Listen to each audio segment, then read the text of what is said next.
Bueno, en la mañana de Arriba Gente, como les decíamos más temprano, vamos a hablar del tema de la forestación, un tema del que en muchas oportunidades hablamos en nuestro programa, vinculado periodísticamente muchas veces al tema económico, a la economía del país.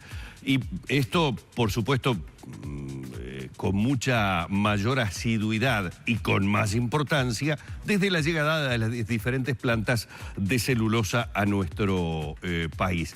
Estamos ante la inminencia de la llegada de una fábrica que se habla sería una inversión récord para el Uruguay y obviamente esto hace que nuestro país evalúe, revise de alguna manera lo que es su política forestal.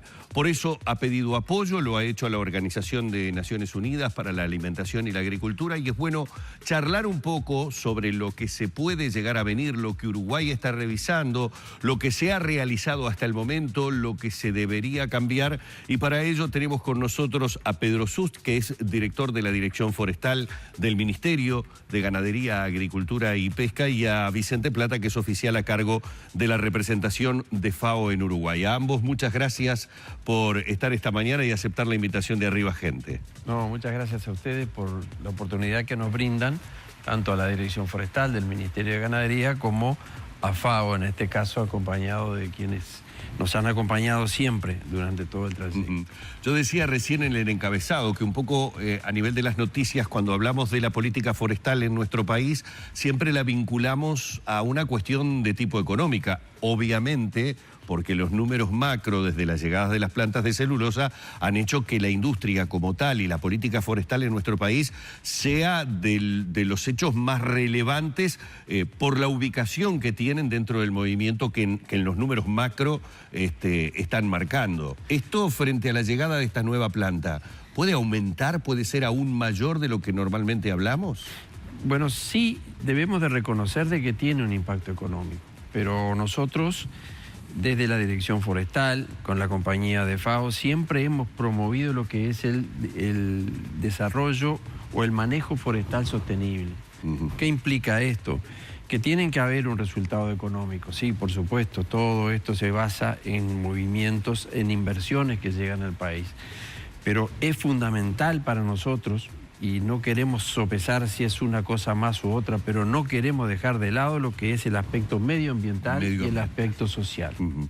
Por eso es que cuando a nosotros nos preguntan los periodistas, generalmente la primera pregunta, ¿exportan más que la carne? ¿Exportan más que la soja?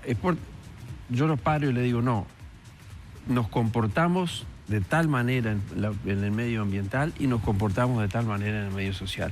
Y ahí tenemos cosas muy buenas para mostrar y las queremos seguir llevando adelante. Ahí tenemos todo lo que son los servicios ecosistémicos que brinda el bosque nativo, porque acá hay dos tipos de bosque, tenemos el bosque plantado y el bosque nativo.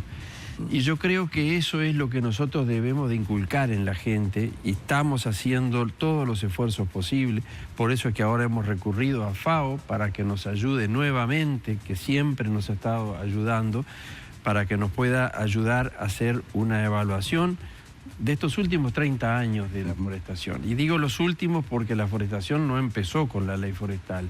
Ya venía, hay mucha gente que tuvo mucho que ver en lo que se ha hecho en Uruguay. Entonces, nosotros le damos realce fundamentalmente a lo que nosotros entendemos que es el aspecto medioambiental y el aspecto social. El bosque plantado lo va a cuidar el dueño del bosque. El bosque ese va a cuidar, hay una legislación muy correcta, hay un desarrollo estructural, digamos, de lo que son todas las instancias de los distintos ministerios, pero el bosque nativo generalmente no tiene ni padre ni madre, digo yo siempre. Ese es el que hay que cuidar, ese es el que nos brinda todo el bienestar, lo que nos brinda la posibilidad de tener un agua tan pura como la que tiene Uruguay, el que nos brinda toda la biodiversidad que tiene Uruguay en su fauna y en su flora. Por eso es que la relevancia de la planta nueva, sí, es importante. Es una inversión muy importante para el país. Es una inversión que va a generar más puestos de trabajo. Es una inversión que nosotros valoramos. Pero, ojo, nosotros no estamos centrados en eso, más allá de que hemos apoyado a nuestro gobierno, que ha sido quien negoció con ellos, y creemos que va a ser un impulso muy fuerte para poder seguir marchando y seguir marchando con la prolijidad que hasta hoy se ha hecho desde las direcciones forestales que ha habido que me han precedido. Vicente, ¿y qué es lo que va a hacer la FAO específicamente? A la FAO lo que más le interesa siempre es eliminar el hambre del mundo y disminuir o eliminar la pobreza rural, cuidando el ambiente. Por eso, desde el principio, con la convocatoria de Uruguay, hace ya más de 30 años, empezó a trabajar con Uruguay desde ese enfoque, brindando un apoyo técnico regional e internacional. Me acuerdo, por ejemplo, en aquel momento tempranamente le avisó al Uruguay, en la década de los 80, cuidado, si piensan hacer un plan de desarrollo forestal de gran envergadura, no descuiden el monte nativo. Tengan cuidado, porque hemos observado que en otros países se desarrolla la forestación plantada a costas de, sacrificando el monte nativo. Entonces, lo que aporta FAO es un asesoramiento técnico con técnicos de excelente nivel, pero además a partir de las experiencias regionales y globales, para brindarle a la discusión de esa revisión de la política forestal elementos adicionales que le permitan reflexionar en forma más profunda que solo con la evidencia nacional. Y además ayudarlo a asegurarse que participan todos los actores involucrados en la política forestal. Porque en la política forestal están los productores, están los transportistas, pero también están las comunidades que viven en zonas que están densamente forestadas, están los trabajadores de diferentes momentos de la producción.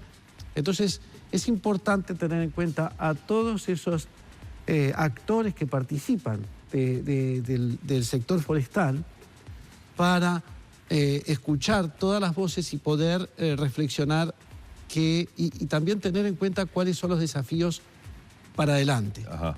El objetivo de la FAO es brindar un asesoramiento técnico de alto nivel que le permita al Uruguay hacer una reflexión más rica que si solo ve los datos nacionales. Sut recién decía, hablando de 30 años, aunque se podría ir más atrás en materia de políticas forestales, si tuviéramos que hacer una evaluación de cómo Uruguay se ha venido manejando, aún obviamente y tomando en cuenta el impacto que han tenido el ingreso de las plantas en nuestro país, ¿se han hecho bien las cosas?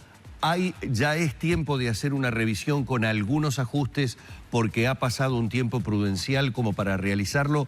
¿Cómo lo ve la FAO ese proceso que ha hecho Uruguay en su política de forestación? Yo no voy a responder si se ha hecho bien, porque no le corresponde a la FAO evaluar al Uruguay, pero sí puedo decir que el Uruguay, desde el principio de esa etapa en que decidió desarrollar un plan forestal de porte mayor, estuvo en contacto con la FAO y otros organismos multilaterales, como el Banco Mundial, como la cooperación japonesa, para recibir insumos de varias fuentes multilaterales que le permitieran por lo menos orejar la baraja antes y no cometer errores, y lo ha seguido haciendo así durante 30 años. Cuando hay reuniones del sector forestal en Uruguay, a los técnicos de la FAO les sorprende mucho, gratamente, que siempre están todos los directores forestales de esos 30 años. No dejan de estar porque hayan dejado de estar. No dejan de estar en esas reuniones porque hayan dejado de ser los directores forestales o porque fueran de otro partido político, para nada. Están todos los directores forestales y eso muestra a nivel regional una solidez de un sector y de un enfoque que FAO lo valora mucho. Pedro, ¿cómo se lee, digamos, este trabajo que se está proyectando o este análisis que está realizando? ¿Es a partir de la noticia de una instalación de una tercera planta posiblemente o no necesariamente la tercera planta que se instala en el país, digamos, justifica justamente el análisis? ¿Habría que hacerlo sí o sí? No, el tema es el siguiente, o sea, la ley empezó a tener un marco legal por allá por el año 68, con la primera ley forestal, luego en el 87 se hace la segunda ley, y ahí hay dos objetivos fundamentales que se dieron, que fueron la protección del bosque nativo y la generación de una masa crítica forestal de madera para poder implantar agroindustrias en los lugares deprimidos del país. Es así que empezó. Uruguay tuvo herramientas muy importantes como fueron un subsidio forestal, un crédito del Banco República, los descuentos de contribución inmobiliaria, etcétera, una cantidad de ventajas que fueron inversiones en ese momento y que hoy se pagaron con creces ya con todos los miles de puestos de trabajo que se han generado. Entonces, eso fue dando, y desde la Dirección Forestal yo pude analizarlo desde el año 2010, que las empresas seguían plantando. Y excedió lo que consumían las dos plantas de celulosa que había. Prácticamente, bueno, nosotros lo que hacíamos era observar los planes, si estaban en forma correcta, si ambientalmente cumplían con la normativa y todo, y llegó un momento en que quizás esto las plantas lo deben de haber previsto muchos años atrás, es muy factible, pero nosotros nos encontramos con que podíamos tener esa posibilidad. Bien. Ahí se formó un equipo de parte del gobierno, esto se negoció todo con el gobierno, los detalles todos los brinda el presidente de la República, nosotros simplemente colaboramos en la forma que estamos, pero las plantaciones se fueron dando y quizás fueron cumpliendo las predicciones que tenían aquellos primeros forestadores de la segunda ley forestal, que sacaban un crédito en el Banco República, habían vendido un campito para poder plantar o tenían llamémosle un taxi, una farmacia, un comercio, un profesional e invertía en el campo con la esperanza de tener un rédito importante. Y cuando vieron que se empezó a cumplir ese rédito, esto empezó a tomar más fuerza. Aquí ocurrió un tema en el mundo que fue la globalización que se produjo, que tuvo un impacto tremendo, porque ya los negocios no se hacían como lo podíamos salir a buscar, sino que está todo globalizado. Y todas estas empresas que hoy están planificando cosas, la están planificando con esa computadora, la computadora que globaliza las cosas y que ya tiene prevista todas las ventas y todo. Entonces, lo que sí Uruguay buscó siempre y nosotros seguimos buscando es que la producción que se logre de la tierra uruguaya, de la producción de árboles, de la madera que se haga, se derrame mejor y más pareja en todo el país. Ese es un punto importante. ¿Está derramando esa economía y ese volumen de dinero todo lo que se quisiera? Porque a veces hay una crítica que se hace, por ejemplo, en el caso de las grandes plantas se dice, bueno, plantan, y los que plantan muchas veces son ellos mismos, o en la mayoría de los casos, producen su madera y la sacan hacia Europa. Ahora, ¿qué queda para la economía? La palabra, todo lo que se quisiera es lo más importante. Yo quiero todo. Ahora, el tema es que un capital que llega del exterior viene a buscar su rédito. No son productores de madera, son empresas que producen plata. Donde les dé plata van a invertir. Claro. Ahora, la responsabilidad nuestra del Estado está en ese aspecto de las tres patas de la sustentabilidad, de lo social, donde nosotros logremos que haya beneficios para la sociedad. Ha habido beneficios. Hay poblaciones que se han beneficiado mucho, que han aumentado los servicios, hay mano de obra, la mano de obra en los establecimientos rurales mejoró mucho, las condiciones laborales cambiaron totalmente, están en los consejos de salario, todo eso ha sido ventajas que realmente nosotros valoramos. Ahora, creo que si tuviéramos una industria de madera sólida, llamémosle acerríos, o que funcionen más la industrialización del pino, en chapas, en tableros, en fin, en todo eso, podría mejorar todo. Falta agregar valor. Falta agregar valor. Nosotros tenemos, y nuestra preocupación en ese aspecto es, sí apoyar todos estos emprendimientos, pero buscar empresas que tengan más valor en lo que se llama la segunda transformación y, si es posible, en la tercera transformación, para que en el barco no vaya un rolo, en el barco vaya de repente una silla desarmada.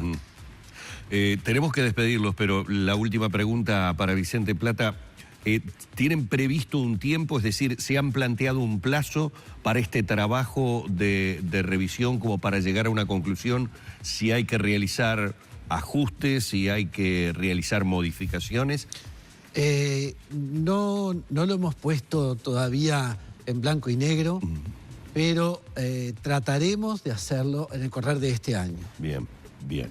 En este año entonces seguramente iremos conociendo novedades que intuimos por lo que hemos hablado con ustedes, que seguramente las va a ver, es decir, ha habido notoriamente un crecimiento muy importante en nuestro país y esos crecimientos justamente a veces requieren de ajustes, claro. Exactamente, de ajustes. ¿Cómo no? Simplemente una cosa, que las acciones que hacemos con FAO, que hacemos con DINAMA, con otros organismos, tratamos de incluir la mayor cantidad de participantes posibles y fundamentalmente los productores, claro, y los trabajadores. Quiere decir que esto tiene que tener una base sólida de consenso, como fue lo de la ley forestal en el año 1987.